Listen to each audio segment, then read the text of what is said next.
Convido os irmãos a abrirmos em 1 Coríntios, capítulo 1, versículo 17. Tem sido o versículo tema, a porta que se destranca para as meditações sobre serviço. Então, 1 Coríntios, capítulo 1, versículo 17. Só a primeira frase, Paulo fala: porque não me enviou Cristo para batizar, mas Cristo me enviou para pregar o evangelho. Então, Cristo não me enviou para uma coisa e ele me enviou para outra. E aí, se os irmãos, aproveitando que estamos em Coríntios, em 1 Coríntios capítulo 3, ele vai falar, versículo 6, eu plantei, Apolo regou, mas o crescimento veio de Deus, de modo que nem o que planta é alguma coisa, nem o que rega, mas Deus que dá o crescimento. E no capítulo 12,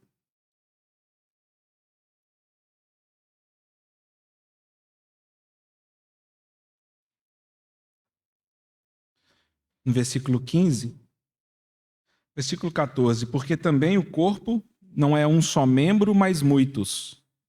Se disser o pé, porque não sou mão, não sou do corpo, nem por isso deixa de ser do corpo.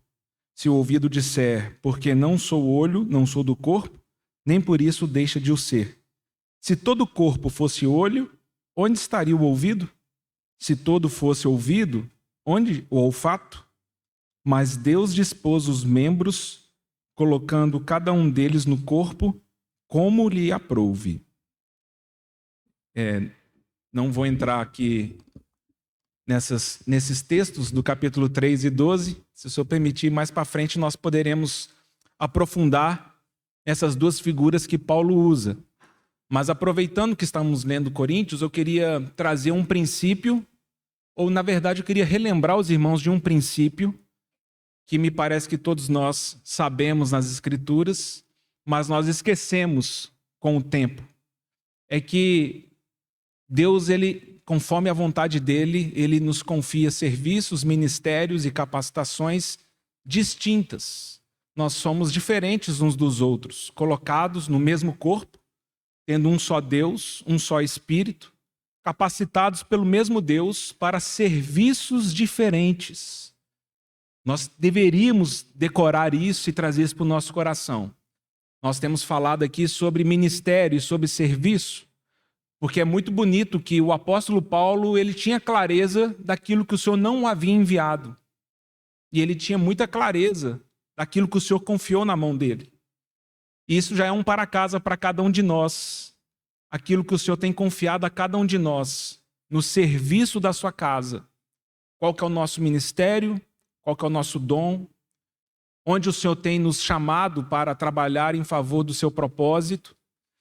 E isso deveria também encher nosso coração de humildade, de reconhecer que nenhum de nós, Deus conferiu a ele total capacidade para fazer tudo sozinho. Nós não somos um exército de um homem só. Se o grande apóstolo Paulo foi um homem que ele mesmo reconhecia seus limites de atuação, como ele diz em 2 Coríntios 10, e ele fala, eu não ouso passar os limites da minha esfera de atuação. O Senhor coloca limites. O Senhor fala, Pablo, você vai até aqui. Se você passar daqui, eu já não estou com você. Pablo, eu confiei para você esse serviço. E por mais que eu faça esse serviço muito bem feito, meu coração não pode se enganar de eu me achar no direito de fazer serviços que Deus não me confiou, por causa de algum sucesso em alguma coisa que Ele me confiou. Isso é fundamental para nós, porque é assim que a igreja ela se alimenta e ela se comunga. Quando cada um de nós reconhece o seu papel, aquilo que o Senhor enviou, e também com humildade e dependência de Deus, agradece ao Senhor por ter colocado outras pessoas para servi-lo em coisas que ele não foi chamado. Isso se mostra desafiador para nós ao longo do tempo, porque como acontece com os coríntios, nós andamos segundo os homens e segundo a carne. Então os coríntios começaram a se dividir no coração e começaram a fazer seus grupinhos de preferência. E isso é muito fácil de acontecer conosco, muito fácil. Nós esquecemos que o Senhor é que capacita conforme lhe aprouve. Não há uma competição, não há uma disputa. O Senhor, ele vai conferindo, ele vai dando capacitação e ele fala: eu te chamei para isso aqui, ó. Seja fiel nisso que eu te chamei. E se contente com os limites que eu impus na sua história. Às vezes nossa saúde é uma limitação, às vezes nossa família é uma limitação. Nós não podemos andar numa velocidade deixando esposa para trás, deixando filhos para trás. Nós temos que aprender a andar no passo da família. Aprendi isso com a Rosa. Andar no passo das crianças. Acho que a Rosa nem está lembrando, ela compartilhou isso sobre Gênesis muitos anos atrás. Nós temos que andar no passo das crianças, no passo dos irmãos. O ministério não existe tendo vida própria nele mesmo. O ministério existe para servir e trazer vida para os outros. E nesse desafio, os coríntios eles foram se perdendo. E quando eles começaram a disputar para ver qual era o apóstolo preferido ou qual era o obreiro preferido, e eles começaram a fazer uma gincana gospel para saber quem batizou mais do que quem, Paulo falou: mas Deus não me chamou para batizar não, pessoal. Vocês estão tentando me comparar com quem? Eu não fui enviado para batizar. E graças a Deus que eu batizei poucos entre vocês, porque eu não estou nessa competição. Jesus me enviou para pregar o evangelho, e é isso que eu oro a ele para que eu faça. E semana passada, então, nos últimos 2 domingos, nós estamos fazendo esse exercício. A primeira coisa que eu tentei falar foi que o Senhor nos chamou e nos enviou para o serviço. Isso é grave, é sério. Eu fiquei com vontade de fazer isso de novo. Faço isso com alguma regularidade entre os irmãos. Espero que os irmãos lembrem de alguns textos. Mas se os irmãos lembrarem, há várias passagens nas Escrituras que vão nos dizer que o melhor termômetro em termos de aprovação diante do Senhor, em termos de serviço, é quando nós estamos em comunhão com os irmãos. Há várias passagens nas Escrituras onde o Espírito Santo atrela o nosso preparo à vinda do Senhor Jesus ao nosso amor para com o nosso próximo. Há várias passagens. Inclusive, eu gostaria de ler uma em Mateus 24, que a partir dela nós vamos trazer a meditação. O que eu estou encorajando os irmãos, e eu trago isso para mim também, é que... Nathan, obrigado. É que temos um coração dado e orientado para o povo de Deus, temos um coração orientado a servir o próximo e sermos enviados por Cristo. Ele é uma forma muito poderosa que o Espírito Santo tem de nos tratar. E é por isso que não é tão fácil para a gente isso. Porque quando nós nos lançamos a essa disposição, imediatamente os nossos sonhos pessoais são checados, nossas ambições pessoais são confrontadas, o dinheiro que eu queria usar para alguma coisa, de repente o Senhor fala, não vai usar. O tempo que eu gostaria para o lazer, para o descanso, o Senhor fala, não, você não vai fazer. E nós, então, escolhemos morrer para nós mesmos e viver para Cristo. E isso é um caminho de ressurreição, é uma experiência de vivermos em novidade de vida que é transformadora. E uma outra coisa, e talvez a gente veja isso na história de Davi, é que também quando nós nos lançamos a servir uns aos outros, então nós também protegemos o nosso coração e nossa mente da ociosidade e das tentações e das seduções desse mundo. E é tão significativo quando Samuel vai mencionar o adultério de Davi, ele começa essa história dizendo, na época em que os reis iam para a guerra, Davi ficou no seu palácio. Isso o Espírito Santo está falando, não é época de vocês buscarem lazer. Você quer buscar lazer? Você quer buscar entretenimento? O seu coração vai para caminhos perigosos. Você vai começar a tentar buscar nas coisas dessa vida e dessa terra satisfações que não estão compactuadas com o reino de Deus. Então, o Espírito Santo talvez estava falando, pessoal, o que aconteceu com Davi e toda essa tragédia de adultério, de homicídio, de afastamento do Senhor, se deu porque ele, ao invés de ir para as batalhas de Deus, ele ficou no seu palácio. É tempo de descanso. vou dar um tempo, vou dar férias. E isso destrói nossa fé, porque o Senhor, Ele tem nos pré-ordenado esse envio, cada um de nós. O desafio é que nós nos comparamos, né? Porque queremos que o nosso envio seja mais importante do que o envio do próximo. E nós não nos encaixamos e nós não percebemos que se nós não entendermos a pluralidade, nós vamos desprezar o serviço do outro, nós vamos centralizar no nosso serviço e nós vamos encher nosso coração de orgulho e de inveja. Então eu gostaria de ler com os irmãos aqui em Mateus 24, uma das muitas passagens explícitas, na minha opinião, de como o Senhor e o Espírito Santo, por meio da sua palavra, têm nos encorajado a estarmos preparados para a sua vinda. Então, no versículo 44 de Mateus 24, diz: Por isso ficai também vós apercebidos, porque a hora em que não cuidais, o Filho do Homem virá. Quem é, pois, o servo fiel e prudente, a quem o Senhor confiou os seus conservos, para dar-lhes o sustento a seu tempo? Bem-aventurado aquele servo, a quem seu Senhor, quando vier, achar fazendo assim. Em verdade vos digo que lhe confiará todos os seus bens. Mas se aquele servo, sendo mau, disser consigo mesmo: meu senhor demora-se, e passar a espancar os seus companheiros e a comer e a beber com ébrios, virá o senhor daquele servo em dia em que não o espera e em hora que não sabe, e castigá-lo-á, lançando-lhe a sorte com os hipócritas. Ali haverá choro e ranger de dentes. No capítulo 25, versículo 13, diz: Vigiai, pois, porque não sabeis o dia nem a hora. Pois será como um homem que, ausentando-se do país, chamou os seus servos e lhes confiou os seus bens. A um deu 5 talentos, a outro 2 e a outro 1. Atenção para essa expressão, irmãos. A cada um segundo a sua própria capacidade. E então partiu. O que recebera 5 talentos saiu imediatamente a negociar com eles e ganhou outros 5. Do mesmo modo, o que recebera 2 ganhou outros 2. Mas o que recebera 1, saindo, abriu uma cova e escondeu o dinheiro do seu senhor. Depois de muito tempo voltou o senhor daqueles servos e ajustou contas com eles. Então, aproximando-se o que recebera 5 talentos, entregou outros 5, dizendo: Senhor, confiaste-me 5 talentos, eis aqui outros 5 talentos que ganhei. Disse-lhe o Senhor: muito bom, servo bom e fiel. Foste fiel no pouco, sobre muito te colocarei. Entra no gozo do teu Senhor.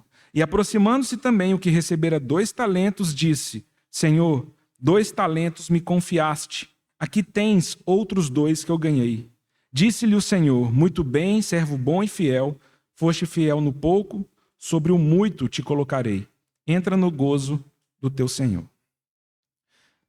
Senhor, mais uma vez estamos aqui declarando, confessando a nossa dependência do Senhor, tanto para falar como para ouvir, de uma forma espiritual, como o irmão nos lembrou nessa manhã. É um exercício espiritual agora, Senhor, que necessitamos ser dirigidos pelo Teu Espírito Santo, e essa é a nossa expectativa e essa é a nossa oração. Que Teu Espírito Santo possa falar ao nosso espírito e possa nos edificar, possa nos iluminar, possa nos trazer para mais próximos da Tua vontade em todas as coisas. É o que rogamos em nome do Senhor Jesus. Então, irmãos, a primeira reunião, encorajei os irmãos a considerarem que nós fomos enviados pelo Senhor, isso todos nós. O Senhor tem confiado pessoas, situações, circunstâncias, e o Senhor tem nos dado dons e poder espiritual para que nós respondamos a todos esses desafios da vida de uma forma correta. Semana passada, eu propus para os irmãos uma reflexão sobre a experiência ali da consagração dos sacerdotes, né, em Levítico 8, Nadab e Abiú, onde o Senhor ele faz descer fogo do céu e ele rejeita o serviço sacerdotal de Nadab e Abiú porque lhes faltou santidade. Então as Escrituras não entram em detalhes desse fogo estranho que eles ofereceram, né? As Escrituras não nos falam qual foi o grande problema deles, mas o Senhor fala claramente: Moisés, diga ao povo, eu sou um Deus santo, E eu não vou aceitar um serviço que não venha, né, ungido com santidade. Então, se por um lado o Senhor nos envia, por outro lado o Senhor não abre mão que o nosso ministério seja feito por meio do poder do Espírito Santo. O Senhor não vai abrir mão disso. Qualquer trabalho nosso que não for pela unção do Espírito Santo, o Senhor Deus não pode aceitar. Será fogo estranho para Ele. Então nós temos esse desafio de ouvir a voz do Senhor e também nos consagrarmos a Ele. Jeremias 48:10. Maldito aquele que faz a obra do Senhor relaxadamente. Né? Romanos 12:11. No zelo não sejais remissos, sede fervorosos de espírito, servindo ao Senhor. O nosso Deus nos chama para trabalhar para Ele com fervor, com zelo. E maldita alguém que quer servir a Deus de uma forma relaxada, achando que Deus vai aceitar qualquer coisa. Deus vai aceitar o resto do meu tempo, o resto do meu coração, o resto das minhas emoções. É fogo consumidor e Deus não pode aceitar fogo estranho. E nessa manhã eu gostaria de trazer para os irmãos a lembrança da segunda situação histórica que acontece aqui no deserto, onde o Senhor também derrama fogo do céu para com a revolta de Coré, né? Lá em Números 16. Se os irmãos puderem abrir comigo. Então nós temos essas duas experiências no deserto, onde o Senhor ele derrama fogo do céu como um sinal de disciplina para o seu povo e sinalizando que ele está rejeitando o que está sendo oferecido. Nadab e Abiú, os sacerdotes, o Senhor rejeita porque lhes faltou santidade. Aqui nós chamamos de rebelião de Coré, o Senhor rejeita o serviço desses príncipes que ousaram fazer um serviço que eles não foram chamados a fazer. E por isso que me parece que se encaixa bastante com a situação dos coríntios. Então, só para os irmãos mais ou menos lembrarem o que acontece aqui. No início de Números, o Senhor ele começa a estabelecer. Levítico, o Senhor estabelece suas leis e a consagração dos filhos de Arão para o sacerdócio, né? Levítico 8. É até fácil de decorar, porque em Números 8, o Senhor consagra os levitas para um serviço de suporte, de apoio à família de Arão. E ao longo do início de Números, o Senhor ele começa a trazer para os levitas ordenações do seu serviço. Nós vamos ver isso em Números 3 e 4, que o Senhor havia, quando tirou o povo de Israel do Egito, o Senhor ele inicialmente havia idealizado que o primogênito de cada tribo seria consagrado a ele para o serviço. Essa era a ideia do Senhor. Então nós temos a situação do bezerro de ouro, a idolatria do povo e apenas os levitas, né, se posicionando em favor de Jeová, né, e tirando as suas espadas para matar os idólatras, seus irmãos idólatras. Então, a partir dessa situação do bezerro de ouro, o Senhor fala, bem, eu não vou mais separar o primogênito de cada tribo para mim. Eu vou separar a tribo de Levi para mim. Eles substituirão os primogênitos das tribos de Israel. Eles serão para mim os meus primogênitos.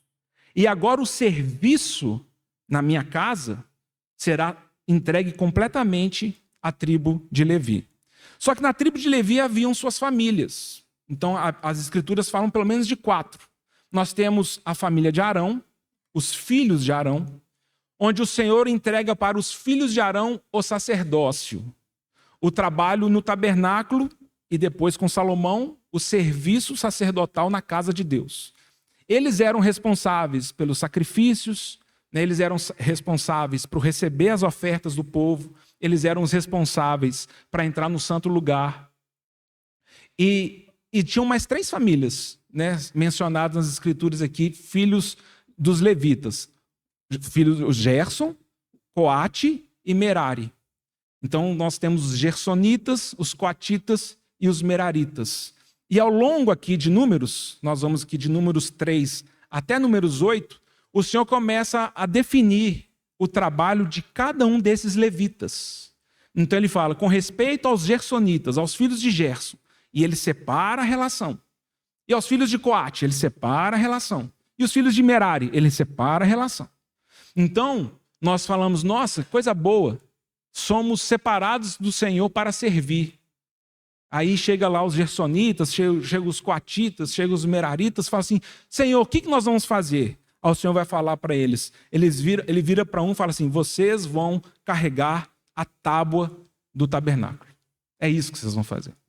Então lembrem-se, até esse momento, o templo, né, a casa do Senhor era móvel. O tabernáculo, onde o testemunho do Senhor se apresentava, ele se movia. Durante esses 40 anos no deserto, à medida que a nuvem se movia, o tabernáculo também, eles tinham que desmontar esse tabernáculo e seguir a nuvem. E o Senhor então começa a estabelecer. Você é um levita, você é minha herança. Você é minha porção. Oh, glória a Deus.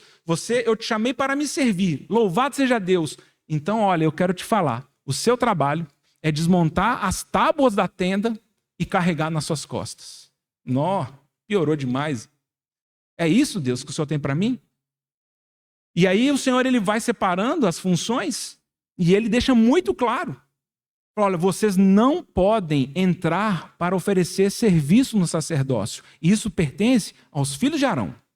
Vocês, levitas, vocês não podem fazer isso. Vocês têm que fazer isso, isso e isso. Inclusive, quando a nuvem se movia, que era um sinal de que o tabernáculo deveria ser desmontado, então começava-se do Santo dos Santos, o sumo sacerdote entrava lá, aí já não morria, porque a glória do Senhor já tinha saído de lá, e ele tinha, com muita reverência, trazer o véu, tampar a arca da aliança, e o sacerdócio tinha que tampar todos os utensílios.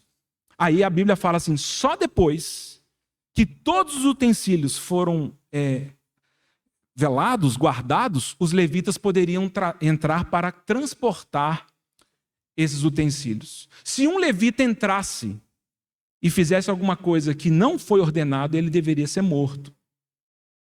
Então, nós temos um pouco essa situação. Senhor, eu quero te servir. Aí o Senhor fala, eu tenho para você um serviço como me aprouve ou como eu desejo e você precisa ser fiel a ele. É isso que eu quero que você seja. E aí nós, muitas vezes, nós somos tentados a rejeitar o limite e o serviço que o Senhor nos deu, porque nós achamos ele pouco demais, ou achamos pequeno demais, ou temos uma brilhante ideia. Nós, então, olhamos para outras pessoas e situações que nós achamos ou entendemos que eles têm um serviço melhor ou mais nobre do que o nosso, e nós começamos a ter inveja disso. E nós começamos a querer ter o ministério que uma outra pessoa tem. E nós rejeitamos aquilo que o Senhor confiou para mim. Pablo, estou confiando isso a você. Esse é o seu serviço. Aí eu olho e falo assim, não, Senhor, esse serviço está pouco. Esse serviço está pequeno. Esse é um serviço que não tem glamour. Esse é um serviço que não é reconhecido. Esse é um serviço que as pessoas nem batem palma para mim. Não tem jeito do Senhor me dar um outro serviço, não? O Senhor fala, não, Pablo, o seu trabalho é esse mesmo. É desmontar as tábuas, botar no lombo e sair caminhando com elas. É isso que eu estou te chamando para fazer. Irmãos, quando nós não sabemos o nosso envio, se nós não temos clareza daquilo que o Senhor nos chamou e daquilo que o Senhor não nos chamou, nós começamos a andar confusos. Olhamos para o lado e nós paramos de reconhecer esse orquestramento maravilhoso do Espírito Santo, onde ele faz com que todos nós sirvamos em medidas e serviços distintos, mas convergindo para um único Deus e para uma única glória. Não deveria haver competição, não deveria haver rivalidade. O meu serviço é esse. Louvado seja Deus, porque Ele me deu o privilégio de servi-lo nessa medida. Mas nós somos homens, né? Somos seres humanos, e nós sabemos bem como funciona isso. Então eu começo a ter sucesso em carregar as tábuas do tabernáculo e eu começo a ser tentado, então, a entrar em outras esferas, em outras searas que o Senhor às vezes não nos chamou. Eles dizem que no mercado de trabalho é muito comum acontecer isso em loja de vendas, né? Concessionária, talvez corretora, porque eles falam que é bem comum acontecer assim, você tem um ótimo vendedor, o cara é tubarão, se alguém sentou na mesa dele, ele vende. Ele consegue vender, ele consegue conversar. Aí o dono lá do negócio fala assim, uai, vou promover ele para gerente. Porque ele é muito bom. Todos os meses ele bate cota, ele bate meta, é um ótimo vendedor. Não, ele é um ótimo vendedor, ele é um péssimo gerente. Não coloca ele para gerenciar, não, porque não vai dar certo. Ele nem relógio usa. Aquele pessoal que não tem hora, não, né, sabe? Aquele pessoal que... se você der uma planilha de Excel, ele não vai alimentar, ele não tem paciência. E às vezes nós nos confundimos porque achamos que o nosso sucesso num serviço específico legitima a gente para tudo. Nós podemos fazer qualquer coisa, porque eu sou um ótimo vendedor. Não, você é um ótimo vendedor, mas um péssimo gerente. Né? Satisfaça-se com o seu serviço de vendas e vamos procurar um gerente para gerenciar os vendedores. Então nós fazemos essa confusão. Na casa de Deus nós fazemos isso também. O Senhor ele precisa encher nosso coração de muito temor, reverência e santo temor, para que nós entendamos o nosso papel dentro da casa dele. Isso é para todos nós. Não tem ninguém aqui isento disso. Um presbitério, um ministro da palavra, ele tem que saber seu limite nas coisas. O Senhor não nos chama para sermos dominadores dos outros, super-homens, pessoas... Deus me deu aqui o direito de fazer o que eu quiser, falar do jeito que eu quiser, agir do jeito que eu quiser, porque eu tenho sucesso ministerial, porque eu sou reconhecido por isso ou por aquilo. Negativo, irmãos. O Senhor precisa nos dar um coração de humildade e de falar, Senhor, eu tenho o privilégio de ser dessa tribo que o Senhor escolheu para o serviço. Abre os meus olhos, Senhor, para eu entender o meu serviço na Tua casa e me dê a honra de ser fiel ao Senhor naquilo que o Senhor me confiou. E, Senhor, como eu sou grato a Ti por tantas outras pessoas, irmãos e irmãs, que o Senhor deu outros serviços e nós podemos, então, nos completar. Então, não é comum para nós medirmos uns aos outros pela nossa régua. Não é fácil acontecer isso com a gente. Eu fui enviado para uma coisa e eu te meço porque você não é igual eu naquilo que eu fui enviado para fazer. Não, mas quem foi enviado para fazer isso fui eu, não foi você. A minha preocupação com você é se você está ouvindo a voz de Deus e você está sendo obediente ao Senhor naquilo que o Senhor te enviou. Mas aí nós fazemos essa confusão. Então, se para mim, que fui chamado para um serviço, as pessoas não fazem o que eu fui chamado para servir, eu começo a condenar os outros. Eu começo a medir os outros, eu começo a falar mal dos outros. Não, mas quem foi chamado para isso fui eu, não foi você. Então, nós começamos a competir. Nós começamos a dizer, vamos ver quem tem mais glória entre nós aqui. Uma salva de palmas para fulano, uma salva de palmas para ciclano. Aí acontece qualquer zebra aí, vamos... Eu tenho falado com o Clandei para a gente abolir esse costume nosso. Os irmãos não querem, né? Não, vamos fazer um mutirão, vamos construir um telhado. Eu não sei construir telhado, não sei bater martelo, não sei bater prego, eu não vou não. Aí os irmãos, nossa, ele se acha demais. Ele é soberbo. Ele só quer pregar. Né? E a gente fala, não, peraí isso, pessoal. Alguém foi enviado para isso, outro foi enviado para isso, e vamos dar glória a Deus por isso. E nós começamos a competir uns com os outros. E ai daquele que compra essa ideia para tentar provar para os outros que não, cara, está tudo certo. Né? Lendo com os irmãos aí, ano passado, um bom conselho do Spurgeon.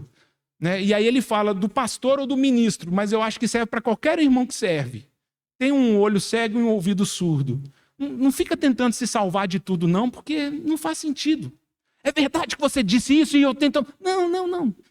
Eu fui enviado para isso, irmãos, e o que eu tenho orado ao Senhor é que eu seja fiel para aquilo que o Senhor me enviou. Se você discorda, eu vou ter que dar a resposta do Senhor daquilo que Ele me deu, não daquilo que você acha que eu tinha que fazer. Então é muito comum nós idealizarmos uns aos outros. É muito comum eu tentar definir quem você deveria ser. Então nós vamos nos medindo. Você só será uma pessoa consagrada ao Senhor se você for do jeito que eu acho que uma pessoa consagrada ao Senhor é. Claro, me usando como referência. Então o Senhor precisa quebrar isso em nós. Porque nessa multiforme o Senhor ele tem a sua coletividade. Então nós às vezes falamos isso, né, de outras maneiras, lá de Efésios 4. Naqueles homens enviados por Cristo, aqueles dons de Cristo dados à igreja. Então nós temos 4 grupos ali. Nós temos os apóstolos, nós temos os pastores e mestres, nós temos os evangelistas e os profetas. Os irmãos já perceberam que cada um tem uma missão e um encargo muito distinto? E que eles têm que descobrir que eles foram enviados pelo mesmo Senhor e eles têm territórios e campos de atuação diferentes. Se nós não entendermos isso, nós vamos começar a brigar uns com os outros. Por quê? Porque eu vou tentar falar para você não obedecer aquilo que Deus te mandou e te enviou, porque eu fui enviado por outra coisa e eu quero prevalecer contra aquilo que você foi enviado. Então nós senta essas quatro pessoas para conversar. Aí o evangelista fala: irmãos, está tudo errado. Cheio de gente aí morrendo no mundo. Cheio de gente indo para o inferno. Não é possível que vocês não saibam pregar o evangelho. Vocês estão aí, ó, ensimesmados. Vocês só pensam em vocês. Vocês não saem para pregar. Cheio de gente morrendo. Por que nós não vamos para as praças? E aí o pastor ali, o pastor que é o mestre, ele fala assim: mas irmão, como é que nós vamos sair para as praças pregar o evangelho? Está um monte de gente entre nós morrendo. Nós precisamos pastorear as pessoas aqui dentro. Nós precisamos cuidar delas. Nós precisamos alimentá-las. Nós precisamos apacentá-las. Nós não temos que ir para a praça pregar o evangelho. Nós temos que pregar o evangelho para os irmãos. Aí o profeta chega já de voadora no lustre. Irmãos, nós precisamos santificação. Ninguém está obedecendo a palavra, ninguém está se consagrando. A direção do Senhor, vocês estão... E o apóstolo fala assim: pessoal, fiz minha mala e estou indo embora. Enviado lá para Senegal. Tchau, processo. Quem está errado aqui? Nenhum, irmãos. Porque o Senhor enviou cada um para um ministério. E onde nós começamos a ter problemas sérios é quando nós tentamos prevalecer o nosso ministério em todos. E nós não entendemos que nós fomos enviados para situações diferentes. Então, aquele que vai evangelizar, ele vai abençoado pelos irmãos, e ele não vai com o coração amargurado porque os irmãos não foram com ele, porque quem foi chamado foi ele, não foi os outros. O irmão que está aqui apacentando e pastoreando, ele não fica com o coração amargurado porque um irmão ouviu a voz do Senhor e foi para a África pregar o evangelho. Não, irmãos, há um orquestramento do Espírito Santo. Todos servem a um mesmo Senhor. E cada um foi chamado para alguma coisa. Se nós não entendermos isso, nós vamos estar brigando uns com os outros e disputando para ver quem está certo no seu entendimento. E acontece uma coisa terrível, horrorosa, super feia conosco. Nosso coração se enche de glória, de orgulho, e nós começamos a ter inveja uns dos outros. Nós começamos a olhar para o outro, que o Senhor deu um dom, deu uma capacitação, e nós não nos alegramos com o Senhor na vida dele. Começa a acontecer conosco o que aconteceu com o filho mais velho da parábola do filho pródigo. Né? Vem para casa, vamos nos alegrar. O seu irmão voltou. Eu falei: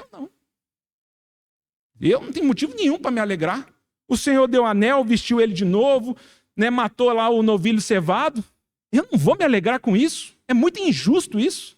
Por quê? Porque o coração dele estava tão preso a uma competição que quando o Senhor ele nos abençoa por meio do dom, por meio do serviço de alguém que não sou eu falo: nossa, essa pessoa não merecia esse louvor. Eu que merecia. Essa pessoa, e a gente vai se envenenando de inveja. Nós vamos nos matando por dentro. Nós começamos a nos devorar e nos competir para ver quem é melhor que quem. É a impressão que eu tenho daquela situação ali de Salomão, né, com aquelas duas mulheres, que uma tinha morrido o seu filho, né, e as duas estão diante de Salomão. E Salomão, então, na sabedoria que Deus lhe deu, falou assim: olha, bem, eu não vou saber, lá na época não tinha ratinho com teste de DNA. Então eu falei: eu não tenho como eu saber se esse menino é filho de quem. Então nós vamos fazer o seguinte: nós vamos cortar ele no meio. Metade para uma, metade para outra. A tomada de inveja, ela fala: excelente decisão, rei. Porque o invejoso, ele não está olhando a glória de Deus. Ele está brigando pela glória dos homens. E qualquer manifestação do Senhor que não passa por ele, ele começa a ter dor de cotovelo. É muito injusto isso.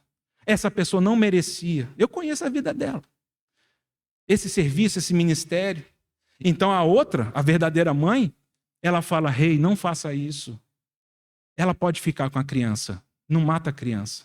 Aí o rei descobriu quem era a mãe.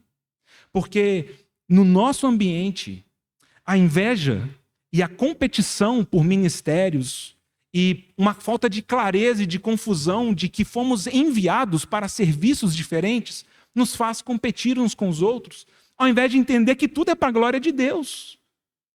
Não, Senhor, morte no nosso meio, não. Tem misericórdia. Pode dar. Pode dar. A vida precisa prevalecer. Eu não estou aqui para brigar pelos meus direitos de mãe. Dá o filho para o outro. Aí o Espírito Santo fala, achei um homem segundo o meu coração, que na minha opinião é a confirmação do reino de Davi, quando ele não mata Saul. É ali que parece que há uma virada, né? Nesses 10 anos de perseguição em que Saul estava tentando matar Davi. Saul, inclusive, que toda a crise em Israel e toda a crise com Saul acontece, não foi por inveja. Porque Davi era genro, Davi era casado com a filha de Saul. Davi tocava harpa, Saul ficava feliz. Davi era usado por Deus para atenuar as dores espirituais de espíritos malignos em Saul. Até o dia, a Bíblia fala que até o dia que Saul ouviu as mulheres cantando, Saul mata 1000, Davi mata 10.000. Aí as escrituras falam, a partir desse dia, Saul nunca mais viu Davi com bons olhos. E ele fala, esse menino vai roubar o trono de mim. E eu preciso matar, porque o trono é meu, a glória é minha, o reconhecimento é meu. Tão comum para nós, né, disputarmos proeminência e preferimos matar a criança e ter morte entre nós do que vida. Tão comum para nós disputar. Eu reino aqui! Mas não há o Espírito Santo, não há vida, porque tudo é para mim, para minha glória, e eu, tomado de inveja, eu vou competindo com as pessoas. Aí chegamos aqui em Números 16, né? O tempo já foi, irmãos, então acho que nós não temos tempo para ler. Depois os irmãos leiam, por favor. Aqui, Datã, Abirão, junto com Coré, eles fazem uma rebelião no meio do povo. E é interessante, depois os irmãos... É uma sugestão que alguns estudiosos dão, porque Datã e Abirão não eram levitas. Datã e Abirão eram filhos de Ruben, né, o primogênito de Israel. Mas eles compactuaram com essa rebelião, inclusive quando Moisés chama Datã e Abirão para conversar, eles falam assim, nós não vamos não, Moisés. Para falar a verdade, nós estamos com Coré. Porque, para falar a verdade, Moisés, para onde o Senhor nos levou? Nós saímos do Egito, você nos prometeu uma terra que mana leite e mel. Olha onde estamos. Moisés, nós estamos achando que você não é tudo aquilo que a gente achava que era, não. E quando Moisés os chama para uma conversa, eles falam, nós não iremos. Porque sempre, irmão, sempre, esse é um princípio de divisão entre nós, é não andarmos na luz e nós não temos a coragem de falarmos uns com os outros as coisas que precisamos falar uns com os outros. Sempre. Deus é luz e não há nele treva alguma. E se andarmos na luz, mantemos comunhão uns com os outros. Então, se eu tenho alguma situação, eu tenho que ir lá conversar com a pessoa. Se não estou conversando, se eu vou escondendo as coisas, isso aí nutre, isso aí fomenta, isso prolifera fungos espirituais que vão mofar nossa comunhão e nossa mente, ela só piora, ela não melhora, e nosso coração adoece, porque nós não conversamos uns com os outros. Moisés chama Datã e Abirão, vem cá conversar comigo. Ele fala, nós não vamos não. Nós não vamos conversar com o senhor não. E nós estamos com Coré nessa aí. E nós conhecemos, né? Eram 250 príncipes. E os levitas falam, basta. Na minha versão tem uma exclamação, basta, chega. Quem que estabeleceu vocês? Somos todos iguais. Somos todos santos. Eu não sei se eles estavam falando na perspectiva exclusiva dos levitas. Somos levitas, somos a tribo que o Senhor separou. Chega dessa aí, Arão, os filhos dele. Por que tem coisas que só vocês fazem, coisas que nós não podemos fazer? Chega disso, somos todos iguais. Então, Moisés, ele clama ao Senhor, né, tem todo aquele problema. E no dia seguinte, eles vão apresentar diante dos senhores, 250 príncipes, eles vão com um incensário, tentando assumir um papel sacerdotal, né, diante do Senhor. E antes disso, o Senhor, ele abre a terra engole como um abismo as famílias de Coré, de Datã e Abirão, com seus animais, com a sua esposa, com seus filhos, com suas crianças, engole esse povo todo, e os 250 que estão vindo com o incensário, o Senhor derrama fogo do céu e queima eles. O Senhor talvez está dizendo para a gente: não faça nada que eu não autorizei você fazer. E respeite o serviço que eu dei para uma outra pessoa fazer. Se submeta a isso. Aqui em Números 16 tem essa expressão muito forte, porque Moisés fala assim: é caso de somenos vocês desprezarem que Deus vos chamou para o serviço dos levitas? Vocês estão desprezando aquilo que o Senhor confiou para vocês. Como é que vocês estão jogando fora? O Senhor chamou vocês para serem a sua herança na terra. Vocês são separados para um serviço, mas não tente fazer alguma coisa que você não foi chamado para fazer. E aí Moisés fala, e isso é tão importante para nós, e o Senhor precisa nos dar graça individualmente para isso. Porque Moisés fala assim: não é contra mim que vocês estão pecando, vocês estão pecando contra o Senhor. A guerra e a causa é do Senhor, irmãos. Nós não temos que ficar brigando por nada, não. É tudo dele. E aí eu fiquei lembrando um pouco, né, do conselho de Gamaliel ali, né, quando aqueles estavam querendo perseguir João e Pedro. Ele fala assim: irmãos, tomem cuidado, para que vocês não se percebam lutando contra Deus. Porque o Senhor Deus, Ele estabelece pessoas, serviços, ministérios. E se eu e você rejeitamos essas pessoas, esses serviços e esses ministérios, é contra o Senhor, não é contra essa pessoa. Aí nós olhamos as pessoas, não, olhe ao Senhor. Porque o Senhor, ele tem como nos proteger de nós mesmos nesses processos. E é claro, esse caminho vem para nos podar. Porque o Salmo 106, o salmista diz claramente que Datã e Abirão foram tomados por inveja de Moisés. E é isso. Cara, não é justo. Quem que definiu isso? Como que essas coisas estão organizadas? Por que não sou eu que define? Por que não sou eu que tenho a palavra final? Então, basta, somos todos iguais. Eu vou fazer o que eu quero. Vou viver do jeito que eu quero. Porque somos todos iguais. O triste dessa história é que morreu a família de Coré, a família de Datã e Abirão. E no capítulo seguinte, em Números 17, depois dessa cena inteira, né, e talvez seja um espelho nosso, depois de vermos a tragédia que assolou essas pessoas e como que elas estavam muito longe da plenitude da santidade do Espírito Santo, e o final da história delas foi um abismo que as engoliu e um fogo do Senhor que desceu, no capítulo 17 o povo ainda murmura e reclama de Moisés. E fala: ai, ó, vocês estão matando os nossos irmãos, vocês são exterminadores do amor, vocês não respeitam as pessoas. E Moisés, ele fica bem triste. Mas antes de qualquer movimento, o Senhor, ele envia uma praga. E as pessoas começam a morrer depois dessa murmuração.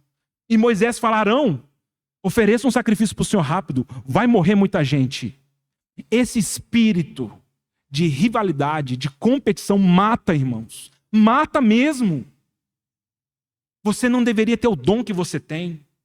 Eu não aceito aquilo que o Senhor te deu para a minha vida. Isso nos mata, porque perdemos a capacidade de ver aquilo que o Senhor enviou um outro para fazer. E as Escrituras vão dizer, então, no final do capítulo 17, 14.700 pessoas morreram na praga por causa da rebelião de Coré. Então, irmãos, uma pessoa com um coração invejoso, que rivaliza, que está disputando as coisas carnais, ela tem poder para matar muita gente. E matar a nossa comunhão. Matar muitos irmãos. Aqueles 14.700 pessoas anônimas, nós nem sabemos o nome delas. Quantidade de gente que morreu ali, influenciado por um espírito inadequado. Lembrem-se, irmãos, Tiago 3,16, onde há inveja e sentimento faccioso, aí há toda sorte de coisas ruins. E nós precisamos pedir ao Senhor para que o nosso coração... Irmãos, eu não tenho expectativa nenhuma que o seu coração se torne bom. Não está na minha mão isso. Mas eu oro ao Senhor para que o meu coração não se perca. Senhor, eu não quero ter um coração invejoso e eu não quero ter um sentimento faccioso. E eu te convido a fazer a mesma oração. Porque num ambiente de facção, a toda sorte de coisas ruins. Não há mais um caminho que se abre pelo amor, pela caridade, pela bondade. Não há mais um caminho de escuta espiritual, de falar espiritual. O que há é fofoca, difamação, competição. O que há é disputa para saber quem é melhor, quem batizou mais. Eu sou de A, eu sou de B, eu sou de Apolo, eu sou de Cefas, eu sou de Paulo. E é isso que Paulo ele vem tentando trazer conserto aos coríntios. Não vivam assim, isso é carnalidade. E isso vai produzir morte em vocês. Em Coríntios 11, Paulo já traz essa sentença. Sabe por que há entre vós muitos doentes, fracos e não poucos os que dormem? É porque vocês não têm discernido o corpo de Cristo. É por isso. E nós não precisamos ficar falando, mas que será que... Porque ele continua o texto. A carta continua. E um pedaço do que ele continua, eu acabei de ler com os irmãos aqui, continuação de Coríntios 12. Porque nós somos membros de um só corpo e você e eu precisamos discernir que o Senhor levanta pessoas para nos admoestar. O Senhor levanta pessoas para nos repreender. O Senhor levanta pessoas... Porque só queremos a pessoa que leva broa para a gente quando a gente está doente. Essa aí eu acho que a gente não tem nenhuma rebelião com isso. Nós só queremos pessoas que... Mas se a gente não consegue perceber que no corpo há boca, no corpo há olho, no corpo há língua, no corpo há olfato, e muitas vezes o Senhor levanta essas pessoas para trazer para nós palavras de mudança, de arrependimento, e se meu coração se engana e fala, chega, quem é você para falar isso comigo? Não é contra essa pessoa que você está resistindo. Você está resistindo ao Espírito Santo. Você está resistindo ao Senhor, que é o cabeça desse corpo. Então, irmãos e irmãs, aprendamos a discernir o corpo. O Senhor, por meio do seu corpo, Ele deseja nos santificar para Ele mesmo. É por meio do corpo, e aí também lemos isso. Aí a boca fala assim, eu não sou olho, então eu não sou do corpo. Paulo fala, não, você é do corpo. Só que o seu papel não é olhar, seu papel é falar. E não é porque você não é o que você queria ser, que você deixou de ser do corpo. O que você deve fazer é buscar diante do Senhor aquilo que Ele te enviou a fazer. E com gratidão, aceitar o serviço das pessoas que o Senhor enviou para te servir. Em Judas, posso estar enganado, mas me parece que é a única passagem no Novo Testamento que menciona Coré. Em Judas, ele traz as pessoas que morrem na revolta de Coré justamente na insubmissão de uma vida autônoma, uma vida independente. Então ele começa esse bloquinho falando que essas pessoas são como brutos irracionais, que rejeitam todo tipo de governo. E eles morrerão na revolta de Coré. E na continuação do texto, nada simpático para nós, estrelas errantes, ondas bravias do mar que espumam suas próprias sujidades, ele fala, pastores que a si mesmo se apacentam. Aí talvez a gente fale assim, será que a revolta de Coré não está muito longe da minha história? Pastores que a si mesmo se apacentam. Eu faço o que eu quero, do jeito que eu quero. E qualquer pessoa que o Senhor colocar para me repreender, para puxar minha orelha, para trazer limite. Quem é você? Nós somos todos iguais. Basta. E nós então perdemos o privilégio, irmãos, de sermos tratados pelo Senhor por meio dos irmãos. Fugir da comunhão é um suicídio espiritual. Parar de andarmos juntos é um suicídio espiritual. E quando eu falo isso, eu não falo de vir domingo de manhã na reunião, não. Todo domingo eu vou na reunião, eu digo do estimularmos uns aos outros as boas obras e a prática do bem. Nos encorajarmos, é permitirmos que as pessoas nos toquem e nós entendemos o nosso ministério e também, pela graça de Deus, tocarmos o nosso próximo. Como diz o salmista, aquele cântico que às vezes nós cantamos, né? Temos alegria e abundância na casa de Deus. Por que nós temos abundância na casa de Deus?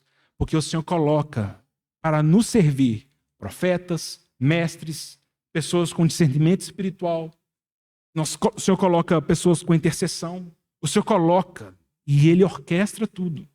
E aí não é que eu sou mais importante do que o outro porque eu tenho esse dom. Não, eu preciso e dependo dos outros para servir ao meu próximo. Considere a história aqui de Coré. Considere que o Senhor também derramou fogo do céu e rejeitou aqueles homens que vieram com um incenso para tentar substituir um serviço que eles não foram chamados. E muito mais do que eu não fazer uma coisa que eu não fui chamado, é ter um coração alargado para reconhecer o Senhor por meio dos irmãos e irmãs que Ele deu capacitação e dons para me ajudar e me edificar. Então, quando nós começamos a disputar e a competir, as coisas elas não funcionam, né? Eu teria outras coisas para dizer, mas eu gostaria de encerrar trazendo esse encorajamento para vocês. E essa ameaça está sobre todos nós. O presbitério está sobre essa ameaça. Pastores que a si mesmos se apacentam. Pessoas que não permitem ser tocadas. Que o Senhor nos guarde disso. Porque nós vamos nos tornando pessoas destruidoras. Nós estamos bem, somos amigos, nós somos friend, até o dia que o Senhor levanta uma pessoa e fala assim, isso que você está fazendo é pecado. Aí, basta. Somos todos iguais. Eu não reconheço o seu serviço. Eu não reconheço o seu ministério. É eu e Jesus. Quem me apacenta é Jesus. Eu não sei, talvez, o que signifique isso. Se o Senhor abrir nossos olhos, e se nós reconhecermos que nesse salão o Senhor enviou alguns para uma coisa e enviou outros para outra, nós paramos de competir e passamos a nos completar. Nós paramos de olhar um contra o outro como adversários e nós nos enxergamos como irmãos. E por mais que o que você está me dizendo está me doendo, eu quero enxergar o Senhor por trás disso. E eu não quero recusar a disciplina que o Senhor traz por meio do povo dele. Porque eu não tenho em mim todas as questões e dons que uma pessoa tem. Nós precisamos uns dos outros. Eu queria lembrar dos irmãos, tem essa história, o Gabriel falou que eu tenho às vezes uns papos. Cadê o Gabriel? Está atrás da mesa? Está aqui.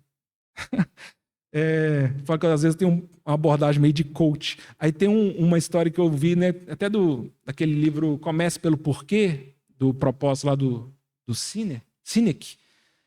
Muito interessante, que ele fala assim, olha, todos nós precisamos descobrir um propósito. Quando nós vivemos sem propósito, né, as coisas não fazem sentido para nós. Por outro lado, quando nós entendemos e enxergamos um propósito, tudo faz sentido. E paramos de olhar as adversidades, porque temos em vista aquele propósito que nos faz prosseguir. E aí ele conta a história de quando John Kennedy, né, presidente dos Estados Unidos, foi visitar a NASA. E aí ele foi lá visitar a NASA e estava lá olhando, né, os computadores e vendo aquela questão de levar o foguete para a Lua, essas coisas todas. E ele começou a conversar com um engenheiro e falou, engenheiro, o que você faz aqui? Ah, não, eu olho o radar, eu olho a velocidade do foguete, eu controlo isso. Aí ele olha para uma outra pessoa e fala assim, e você o que aqui? Ah, sou matemático e estatístico, eu faço o cálculo do... E aí ele estava passando um faxineiro, ou uma faxineira, com balde e vassoura. E ele perguntou para ela assim, e você faz o que aqui? E ela falou assim, eu ajudo a levar o homem à Lua. Esse é o meu trabalho. É o propósito. Mais importante do que a ação. O que nós fazemos, irmãos? Quando você e eu entendemos o nosso envio, nós glorificamos a Deus e enchemos a sua casa com a sua glória. É isso. Alguns vão limpar a cadeira. Pensa nesse recorte do dia de hoje, nesse domingo de manhã. Alguém limpou esse salão, alguém organizou as cadeiras. Alguém limpou as cadeiras. Alguém encheu os cálices de vinho. Alguém foi no supermercado comprar esse vinho. Alguém preparou o pão. Alguém acordou mais cedo. Eu nem sei como faz o pão. Azeite, farinha, não sei. Alguém preparou o pão. Preparou o pão queimou, vou fazer de novo. Alguém estudou para trazer uma mensagem. Os irmãos do louvor, não só hoje, mas há quantos anos? Um dia, todos eles tiveram primeira aula de música. E o Senhor levantou eles e eles falaram, como é que toca um instrumento? E começaram a tocar um instrumento. E hoje eles podem servir tocando um instrumento. Olha para essa casa, para essa caixa de som, esse microfone. Alguém um dia passou num concurso, começou a receber um salário, começou a trabalhar. E começou a ofertar para essa comunidade dinheiro. Com os recursos de irmãos e irmãs que ofereceram dinheiro, nós conseguimos construir essa casa, comprar o lote. Alguém já está estudando, se preparando para salinhas, porque tem crianças de 5, 6, 7 anos que nós queremos falar da palavra de Deus. O que é isso, irmãos? Aí eu falo para você assim, o que você faz aqui? Nossa, pergunta difícil. Por que a gente não fala, eu estou aqui para glorificar a Deus e testemunhar dele quando eu dou uma oferta? Quando eu entendo que os recursos que eu tenho são para o reino dele. Não são esse conjunto de dons que Paulo fala lá em Romanos 12, da profecia, da admoestação, do ensino. Aquele que ensina, esmere-se no fazê-lo. E não há distinção de idade, né? Que nenhuma professora e professora acha que não, é para criança, vamos de qualquer jeito. Não, esmere-se no fazê-lo. Faça o melhor. E aquele que contribui com liberalidade. E aquele que preside com diligência. O que o Senhor está falando? Eu envio cada um de vocês para serviços determinados. Mas tudo converge para a minha glória. Não há distinção. Se no final de uma reunião como essa, a gente voltasse para a nossa casa e falasse, nossa, o Senhor nos abençoou muito hoje. Fomos tocados pelo Espírito Santo e nós vimos a glória de Deus. Está em quem? Em quem falou? Ou está em todos nós? Desde aquele que preparou as cadeiras, aquele que trouxe os elementos, aqueles irmãos que com diligência estão ensaiando para tocar instrumentos. Porque na hora que uma dessas coisas falhar, aí nós vamos ver a diferença. Na hora que fala assim, vamos partir o pão. Não, ninguém preparou o pão. Ah, então não tem. Né? Irmãos, poderíamos tocar? Não tem instrumento, não tem som, não tem microfone. Esse segundo momento está aberto para o estudo. Não tem ninguém para trazer estudo. Aí nós vamos perceber. Que não significa que eu e você fomos chamados para fazer todas as coisas. Eu não sei nem tocar campainha direito, irmãos. Eu nunca vou poder tocar nada. Eu não tenho coordenação motora, tragédia. Mas eu entendi que o Senhor enviou algumas pessoas para nos servir com isso. E se alguém louva essas pessoas pelo serviço deles, eu também me sinto louvado. Porque é o mesmo Deus. É o cabeça que coordena todas as coisas. Termino com esse texto que lemos de Mateus 25. Né? E essa é a minha sugestão da mensagem de hoje. Sermos fiéis no pouco. Porque, se os irmãos perceberam a parábola que o Senhor conta, desse senhor que volta para a sua casa, né? E de novo eu falo isso, né? Talento não nos ajuda na parábola, porque a gente relaciona talento a talento, né? Quantos talentos você tem? Mas aqui é dinheiro, né? Isso aqui é dinheiro, irmãos. É como se a parábola falasse que o Senhor deu para um 5 mil reais, para outro deu 2 mil reais, para outro deu 1.000 reais. E o Senhor fala, eu voltarei. Muito importante que o Senhor fale ao nosso coração, porque o texto vai dizer, e chegou o dia em que ele chamou os seus servos para prestar contas. A questão aqui é que o Senhor fala, eu quero te enviar. Não tem ninguém aqui que o Senhor não deu dons nem capacitação. E haverá um dia que o Senhor fala assim, muito bem, o que você fez com aquilo que eu te dei para fazer? Então, na parábola, o que tinha 5 mil reais, trabalhou, administrou, aplicou. Quando o Senhor voltou, devolveu para ele 10 mil. Sabe aqueles 5 mil, Senhor? Transformei em 10 mil, está aqui nas tuas mãos. O Senhor fala, servo bom e fiel, foste fiel no pouco, sobre o muito te colocarei. Entra no gozo do teu Senhor. E o servo que tinha 2.000 reais? O Senhor dá exatamente a mesma promessa. Porque o Senhor não está contabilizando. Não é porque um deu 4.000 e o outro deu 10.000, que o que deu 10.000 é melhor do que deu 4.000. O que o Senhor está olhando é a fidelidade daquele que ele confiou alguma coisa e ele devolveu ao Senhor. A promessa do Senhor é exatamente igual. Aquele que tem 10.000, aquele que tem 5.000, aquele que tem 2.000. Servo bom e fiel. Foste fiel no pouco, sobre o muito te colocarei. Entra no gozo do teu Senhor. E o Senhor também, ele, se você perceber bem, o Senhor ele já está avisando esse servo bom e fiel, que ele foi fiel no pouco. Porque pode pensar no nome de quem você quiser, começando pelo apóstolo Paulo. Qualquer serviço de qualquer homem e mulher nessa terra ao Senhor é pouco. Pensa em nós aqui, é pouco. Billy Graham, pode pensar qualquer um, é pouco. Porque às vezes o Senhor me deu uma grande obra na perspectiva humana, e o Senhor me deu uma nação para evangelizar, o Senhor me deu uma região, o Senhor nos deu dons e talentos, mas quando você pega esse recorte e expande para o planeta, e expande para o reino de Deus inteiro, é pouquíssimo. E o Senhor fala isso para eles. Foste fiel no pouco. O Senhor não está buscando pessoas que serão fiéis no muito. O Senhor está buscando pessoas fiéis.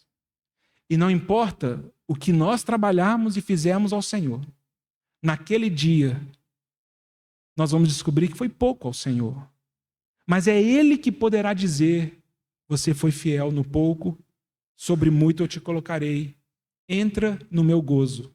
Irmão e irmã, para de olhar para o lado. Para de comparar ministérios. Para de tentar ver quem é maior, quem que é menor. E busque do Senhor o seu ministério. O seu envio.